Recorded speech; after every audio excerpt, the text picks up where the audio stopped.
السلام علیکم پیارے بچوں، آج ہم چھٹی جماعت کا مضمون تاریخ اور شہریت پڑھنے جا رہے ہیں۔ تو آئیے پہلے سبق سے شروع کرتے ہیں۔ بچوں، پہلے سبق کا عنوان ہے بر صغیر ہند اور تاریخ۔ تو آئیے اس کے بارے میں معلومات حاصل کرتے ہیں۔ بچوں، اس سبق کے 3 اہم عنوانات ہیں: تاریخ کی تشکیل اور جغرافیائی خصوصیات، بھارت کی جغرافیائی خصوصیات، اور نمبر 3 بر صغیر ہند۔ تو آئیے بچوں ان کے بارے میں معلومات حاصل کرتے ہیں۔ سبق کی طرف بڑھنے سے پہلے آپ مجھے ان 2 سوالوں کے جواب دیجیے۔ پہلا سوال، آپ کے اطراف میں کون کون سے پیشے پائے جاتے ہیں؟ بچوں، پیشے سے مراد ہے کام، جو انسان اپنی زندگی کی ضروریات پوری کرنے اور پیٹ پالنے کے لیے کرتا ہے۔ تو بچوں، آپ کے اطراف میں کون کون سے پیشے پائے جاتے ہیں؟ دوسرا سوال ہے، آپ کے آس پاس کون سی فصلیں اگائی جاتی ہے؟ بچوں، فصلیں اگانے کا کام کون کرتا ہے؟ جی ہاں، بالکل صحیح، فصلیں اگانے کا کام کسان کا ہے۔ تو بچوں، آپ اپنے اطراف کا معائنہ کر کے ان 2 سوالوں کے جواب مجھے اپنی نوٹ بک میں لکھ کر بتائیے۔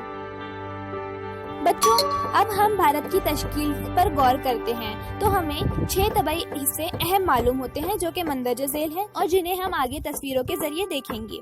پہلا، ہمالیہ، دوسرا سندھ، گنگا اور برہم پتر دریاؤں کا میدانی علاقہ، نمبر 3 تھر کا ریگستان، 4 دکن کی سطح مرتفع، نمبر 5 ساحلی علاقے، اور نمبر 6 سمندر میں پائے جانے والے جزائر۔ تو بچوں، آئیے تصویروں کے مدد سے ان کی معلومات حاصل کریں۔ ہمالیہ، درہ خیبر، دریائے گنگا،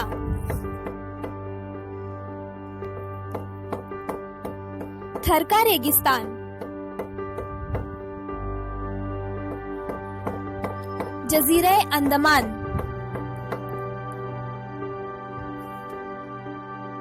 پیارے بچوں، جغرافیائی لحاظ سے جس طرح ہندوستان مختلف حصوں میں مختلف علاقوں میں بٹا ہوا ہے، اسی طرح ہر علاقے کی اپنی تہذیب ہوتی ہے، اپنا الگ پہناوا، غذا، رہن سہن کا طریقہ ہوتا ہے۔ تو بچوں، اب ہم مختلف پوشاکوں کے بارے میں معلومات حاصل کرتے ہیں جو آگے تصویروں میں دکھائی گئی ہے۔ راجستھانی لباس،